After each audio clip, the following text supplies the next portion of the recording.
Baby, yeah, it's that jungle fever, baby, yeah, baby, yeah. More than one in the clutch.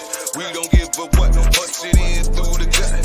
Mixing on the rush. It's that Bengals talk. Faxx in the jungle with Raxx. It's that jungle fever. Make them all believe us. Now they think we crazy. Cause it's who they baby. Welcome to Jungle Fever, a Bengals podcast, and I'm your host, Raxx, with the Faxx. And today, guys, we got a special guest, Vince. He got his own YouTube channel where he covered the Bengals. Vince, say what's up. What's up, guys? How y'all doing today? Yes, sir. Yes, sir. All right. So, first, before we start, Vince, I have to ask for the fans. How long have you been a Bengals fan? I've been a Bengals fan since 2008, 9-ish. I saw them on TV playing the Cowboys one night. Saw Ochocinco catch him in ball, and I liked the color scheme. And ever since then, I've been rocking with them. I knew I was guessing. I'm like, I bet you say Ocho Cinco because of your intro. I was like, Yeah. And I love your intro, bro, by the way. Thanks, I'm sure on YouTube I've heard it from everybody. But yeah, I love Ochocinco. He's great, man. Yeah, I know, man. He's up there, one of my greatest. You see, back in the back right here. Yeah, he always kept it interesting, very interesting. Yeah, the energy brought to games and everything. It's something I'm hoping to look forward to with T. Higgins and Jamar Chase back there. So right. Oh man. Yeah. Those three guys, man, can cause some havoc for the secondary. Yeah, we're gonna get into 100%. that. We're gonna definitely get into that. But as we promised, earlier this week, we just gonna skim a little bit of the last game, and then we're gonna jump to the preview of the Bears. I just want to ask you a few questions, because obviously I seen your reactions. So, what do you think about Trey Hopkins? You think it's just rust, or what is your honest opinion as a fan?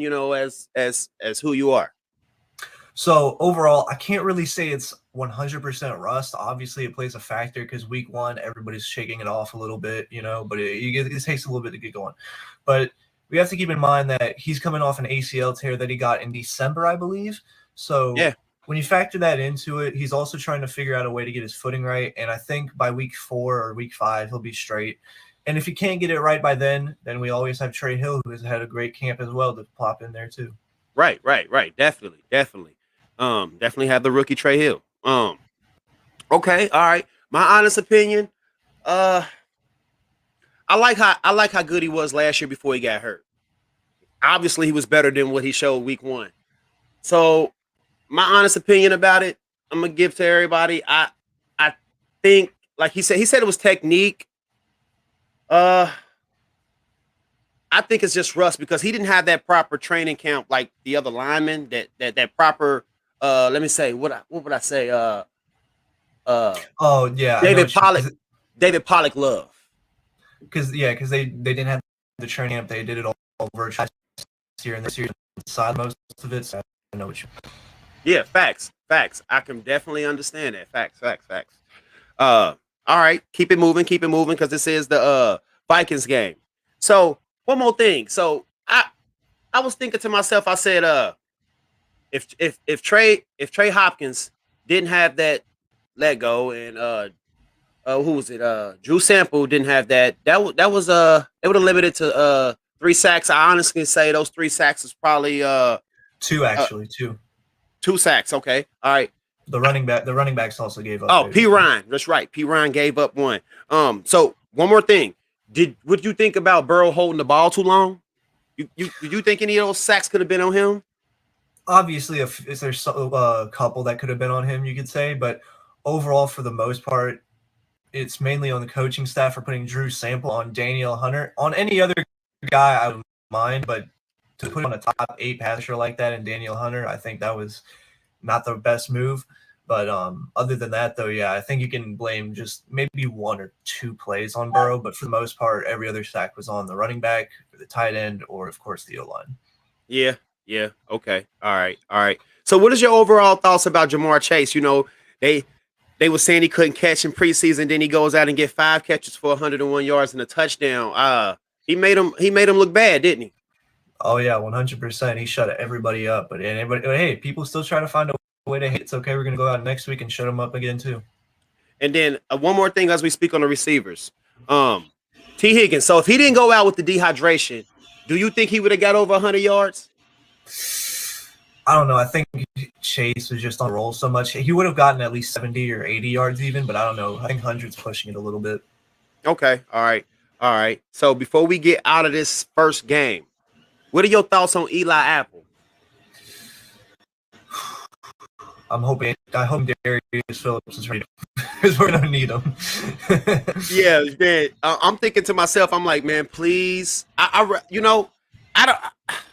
definitely don't believe in Eli Apple, but I definitely don't believe in Darius Phillips. But I think I'd rather have Phillips out there than Apple.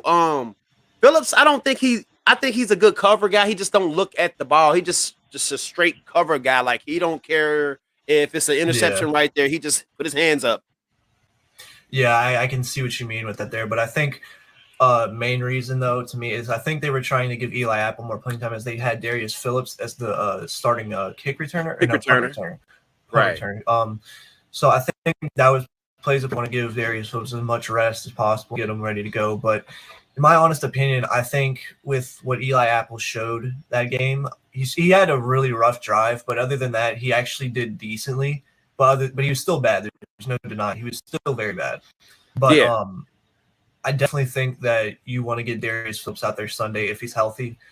You want to give him more playing time. He knows the scheme better. He's get more experienced on this team than Eli Apple. And overall, I just think he would be better fit right now. Yeah, definitely. To end that off, as one last thing, Darius Phillips, he may have had a rough camp and a rough preseason. Like preseason, I saw him getting burnt by like a lot of routes. I'll be honest, like it wasn't pretty in the preseason, but of course, it's preseason. So I mean, we got to see him out there like in a real game, But because when he was playing in a real game last year, he was doing great. So, I think he has more experience on this team and scheme than Eli Apple, and I think he's a better fit for it right now. So play Phillips more than Apple, please. Yeah, okay. I can definitely see you on that end. And then to go with, I'm gonna add to what you were saying. In training camp and in practice, he has to go up against these three guys. That's amazing. And of course he's gonna sometimes struggle. I can see that. He got to go up Jamar Chase, Tyler Boyd, T. Higgins. He got to go up against these guys, Autumn Tate. These guys are pretty good. So I can honestly say that. And then every receiving core in this league ain't as good as that. There's some good ones, but it ain't as good as that. So I can honestly feel you. Yeah, play Phillips a little more. All right, let's go ahead and jump to the Bears. So how we gonna do this is, Vince, we gonna I'm gonna name a few positions. We gonna try to see who has the edge, the Bears or the Bengals. And of course, I got to talk about Andy Dalton. Joe Burrow was his replacement, and they finally get to play each other. They didn't get to play each other last year because Burrow got injured, but they finally get to play each other. So that's gonna be interesting to watch. What's your thoughts on that? Absolutely, 100%. It's going to be interesting.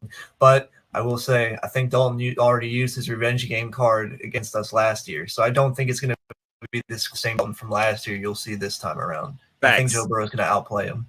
Yeah, definitely. Most definitely. I can already see the cadence and everything in Joe Burrow. That's definitely a better quarterback. If we can just keep him clean. All right, so we're going to start with the defensive line. I'm going to give you my thoughts, and then I'm going to ask you your thoughts. All right, so I'm going to name off a few of their defensive line. Khalil Mack, of course, one of the best, not the best, but one of the best defensive ends in the league. Kareem Hicks, a good defensive lineman, and Goldman. But I don't think Goldman's going to play because he didn't practice yesterday, so we might not see him. So if Goldman don't play, it's kind of better for our O-line. But I'm going to still go ahead and give them the edge on the defensive line just because of Khalil Mack. You never know. I mean, lately he's been quiet, but you never know. Bengals always – I love the Bengals, but it just seems like we always being used in the league as somebody's get back. We was the Patriots get back, and hopefully we're not the Khalil Mack get back because lately he ain't been on point. 2 sacks and that's in like 5 games, and that's coming out a few games from last year. So hopefully this is not his get back team. We running with BJ Hill. He got 2 sacks last week. DJ Reader, Larry Ojanobi. But still, that's a great defensive line we have, but I'm gonna still get him the edge. What is your thoughts on that, Vince? I absolutely agree. I definitely think the defensive line has the edge. In fact, I think there's a bit of a gap in the defensive line edge right now for the Bears. I think the Bears have a significantly better defensive line than us, and I think the players just mesh really well together. But I have to disagree with Khalil Mack not being as much of a presence, even though he isn't getting as many sacks as he once was. He's still a force to be reckoned with. He's constantly double teamed, and he's constantly wreaking havoc and taking attention away from the other pass rushers on that team, such as Hakeem Hicks. Right. And when you take that into account, he's still a great run stopper too, and he's going to always be a force to reckon with. So you always have to watch out for Khalil Mack. You always have to play your A game against him, or he is going to sack the quarterback at one point or another. Yeah, I could definitely agree with you on that. My concerns, I'm definitely worried about our O-line, and that's my next position we're gonna jump to. Since we both agree that the Bears have the edge on the defensive line, the O-line. My thoughts on that is that only because they suffer an injury. I did some research, and the Bears are starting they third string tackle. So Trey Henderson might have a good day. I'm gonna get to that in the bold predictions too. He should. He absolutely should. If he doesn't have a good day, then there's gonna be some issues there. Yes. Starting the third string. Yes. Trey Henderson should eat. And then we talked before. Trey Hopkins, having not so good first week. But they O-line was already shabby with their starters. So with that injury, I'm going to have to even though our O-line ain't all that, I'm going to kind of give us the edge on that. What's your thoughts? I agree, too, on that 100%. Definitely because of injuries and stuff. Even with a fully healthy O-line, it's still pretty close. But even then, yeah, it is definitely our O-line that's better right now. Everybody's starting. Everybody's healthy and intact. Our tackles actually played fantastic last game against the Vikings. They played really well. They didn't let up any pressures whatsoever. Nice. Jonah and Reef is a great right tackle. Spain also played beautifully. Quinn Spain actually I thought he played bad at first, but then looking at the grades and overall looking back at the game, he actually played very well. The only issues that we have to work out are XSF and Trey Hopkins. Right. And hopefully, like we talked before, Trey Hopkins get back on track. It's just one game, don't jump down his back for that. But hey, we fans, we want to see better. We've been down so long, we want to see better. 5 years too long. Right, facts. All right, keep it moving. Finally, what I've been waiting on. I got a funny question to ask you, but first, let's get to the QB. I want to ask your thoughts first before I give you mine. Do I have to say it? I don't really think I have to explain here. Joe Burrow is clearly the better quarterback than Andy Dalton. He's going to outplay him on Sunday 10 times out of 10, even if we lose. So, the only way I think Dalton wins is if he plays mistake-free football and if he can, if the O-line hold up, which I don't think is going to happen. Yeah, I definitely don't think the O-line's going to hold up. I definitely see BJ Hill, DJ Reader, and Ojanobi in his face all day. Trey Henderson is going to have a good day, and Sam Hubbard. Yeah, I'm those guys is going to have a feast. I think that Andy might come out with a vengeance because Zach Taylor did replace him with Joe Burrow. He didn't want to be the backup to Joe Burrow, so he left. He got up out of there. So I think he might come out with a vengeance for that, but I still give the Bengals the edge, of course. And before we move on to the other position, so funny question. I work with some funny guys, and they wanted me to ask. So if Andy Dalton got in a dance off with Joe Burrow minus the knee injury, who will win? I think Burrow's got the edge because of his experience at LSU in that magical team. And plus, he's got Jamar Chase to help him coach in the corner. So, I gotta give it to Burrow. Right. And since we on that subject of dancing, what do you think about the gritty? Jamar Chase's gritty. I did some research and I heard that him and Jefferson was doing it together. He actually came up with it and Jefferson copied it. I know Jefferson came to the NFL first and started doing it first, but it's actually Jamar Chase's dance. What do you think about that dance? You like it?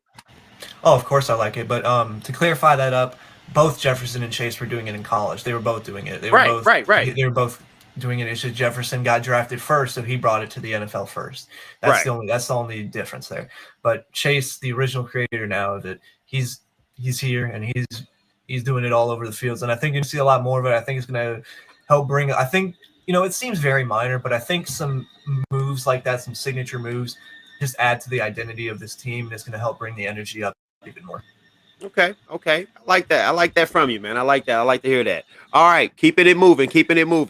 What do you think about the running back position? I'm gonna let you go first on this. We got Mixon and we got Montgomery, both number 1 and number 2 leading the NFL rushing. Montgomery is a fantastic back, and he showed it against the Rams last Sunday night.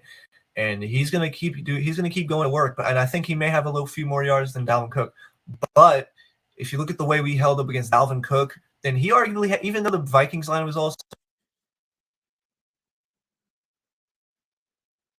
banged up, he limited Dalvin Cook 61 yards across 5 quarters. I mean, that and on 3 yards per carry, that's really difficult to do. That's really especially good. Dalvin Cook. So, I think we can hold David Montgomery. It's just about consistency and keeping it up, because that's something that I've seen a lack of from this team the last 5 years and these last 5 losing seasons is just inconsistency. There's no consistency whatsoever to it. So hopefully we got to build that up this year.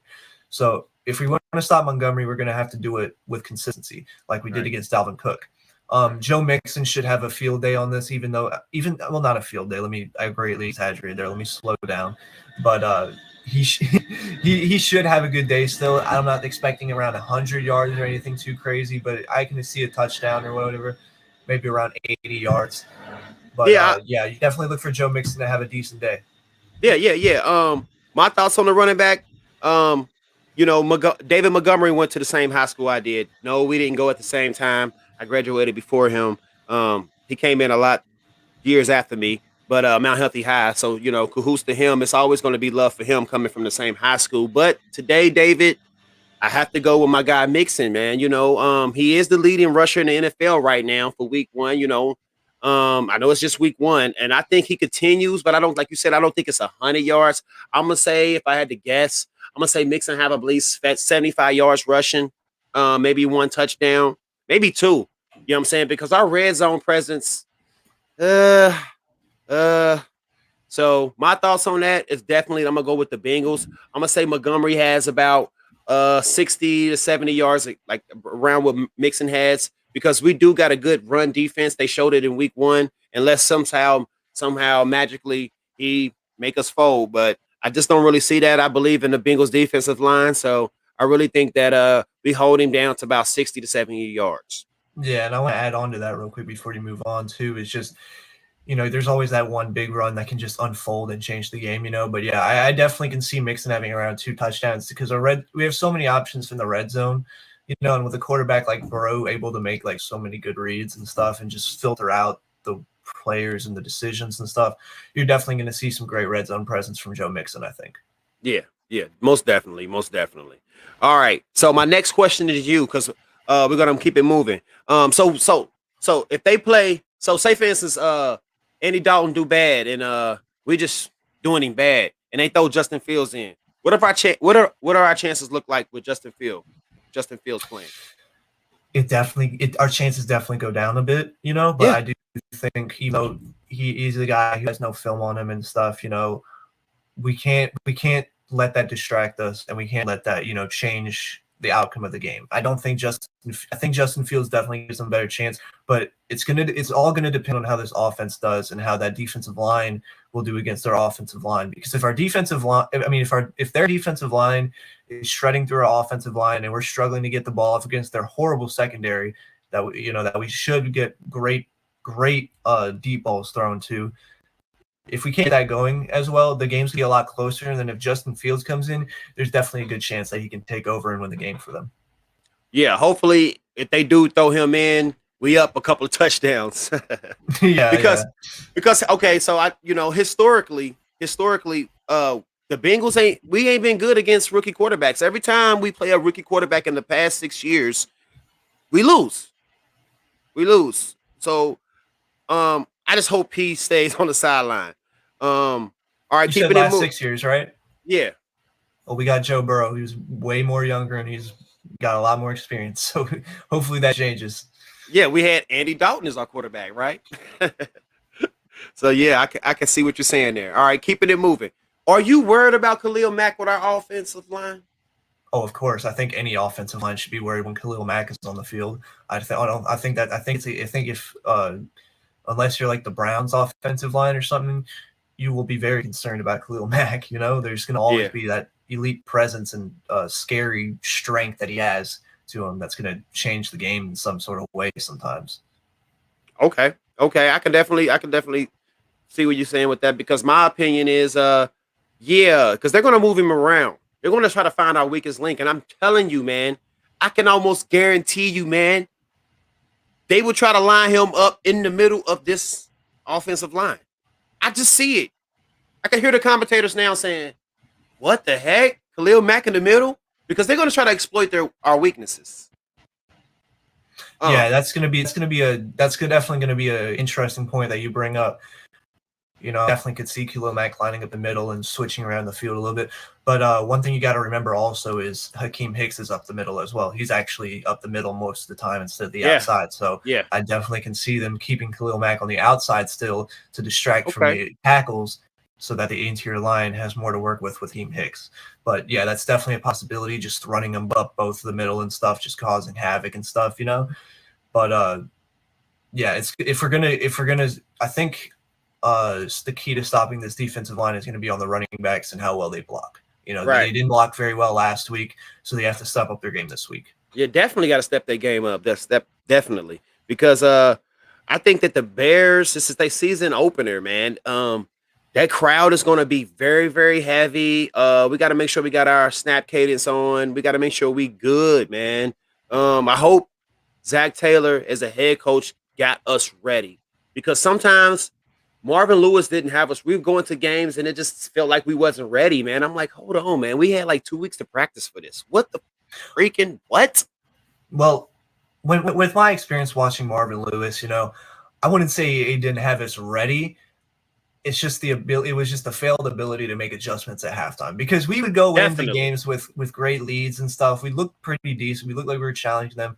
Then the opposing team made an adjustment, and then we looked completely lost. That was the issue. But I think with Zach Taylor, he can make adjustments at halftime. He showed that he can adjust, but the issue with him is inconsistency.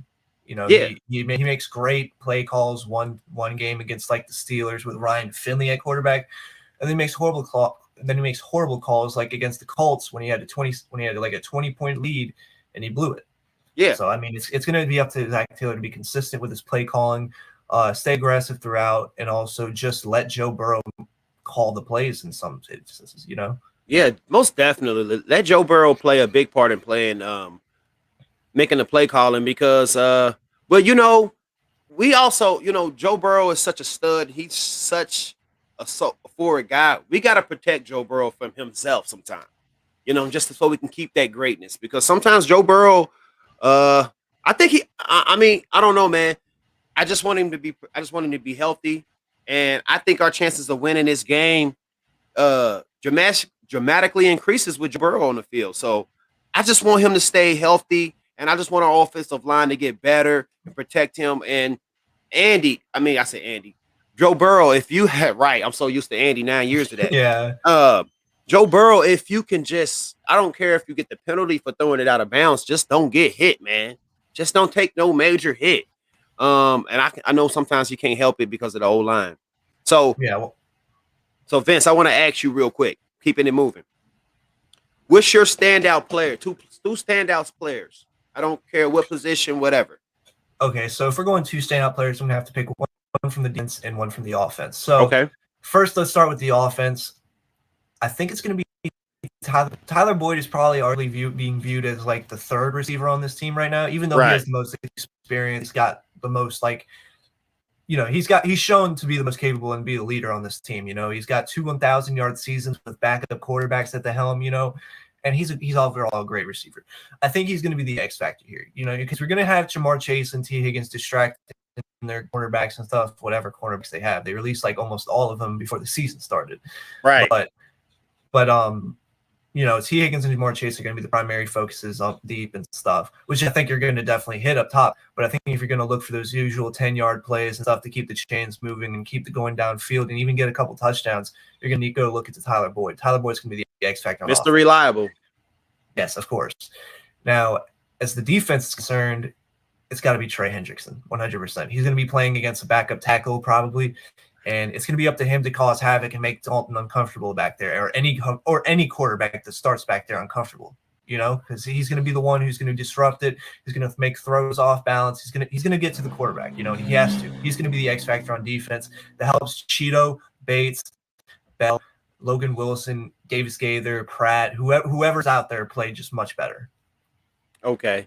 Yeah, I definitely agree with you. I wish I could show you my notes, man, but I got the same standout players. I got Trey Henderson and Tyler Boyd. I don't see anyone in a secondary guarding Tyler Boyd. I think they're going to put heavy dosage on T. Higgins and a heavy dosage on Jamar Chase. So I think Tyler Boyd really shows out. That's just my standout player prediction. And Trey Henderson. I think he has a great day. I really think he has a great day tomorrow. Like, I think he's going to show out. All right. One more thing, Vince, before we get out of here.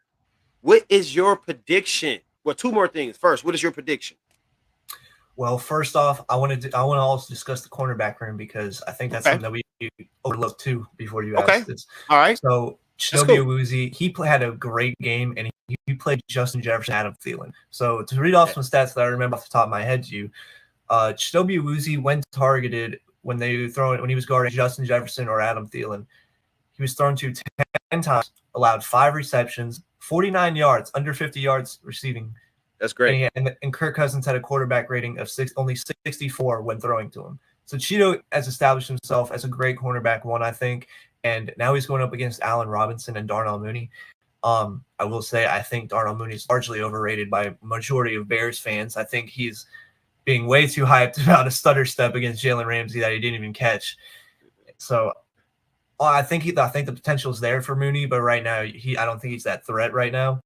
So Cheeto should have a good day, but it's also going to rely on Bates and Bell. Bell has also looked way better in coverage. Yes. I don't know if you watched him as much against the Vikings, but coverage, he was looking very good. He was everywhere on the ball.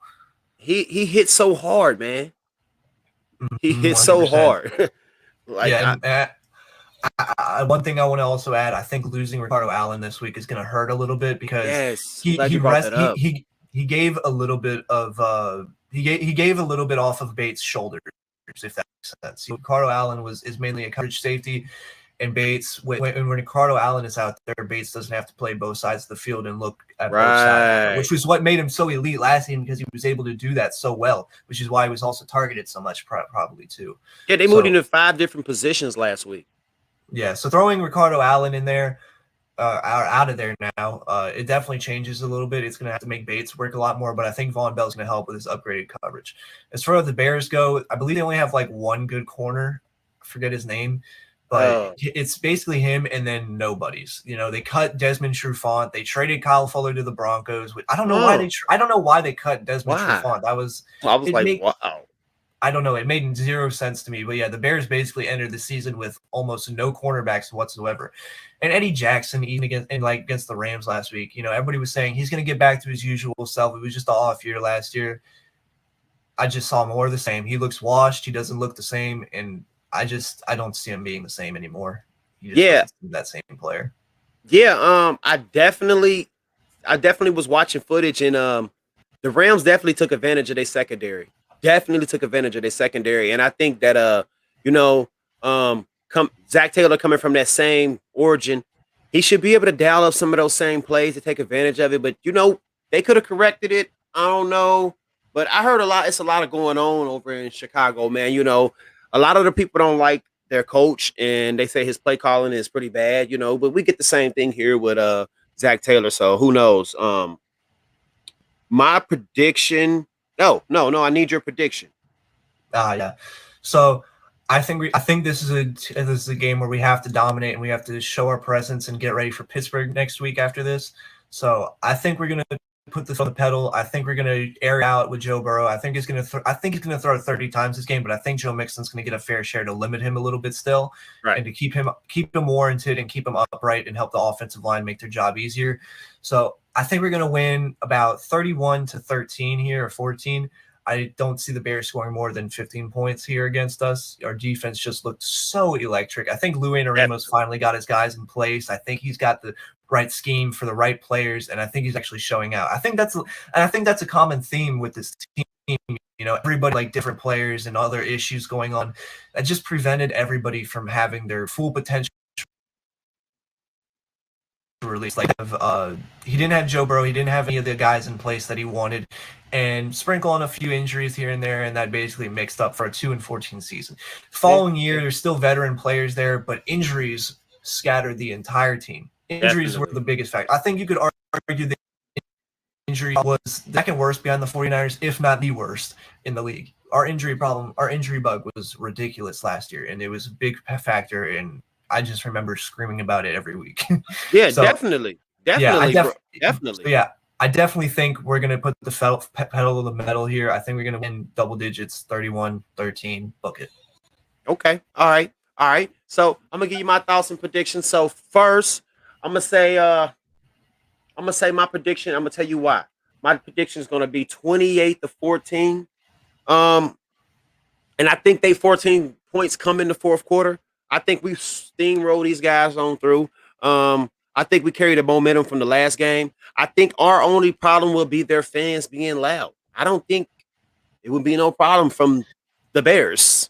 And I'm not trying to be biased. Yes, I am a major Bengals fan, but I'm not trying to be biased. The only person that I'm really worried about on this team, unless somebody suddenly steps up, like one of their tight ends or something, only person I'm worried about is Khalil Mack. I'm not worried about Andy Dalton because we put pressure on Andy Dalton. He's known to throw an interception or two. He's known to fold. So yeah, I'm gonna say 28-14. Don't forget Akeem Hicks too, man. He's a disruptor as well, man. Yeah.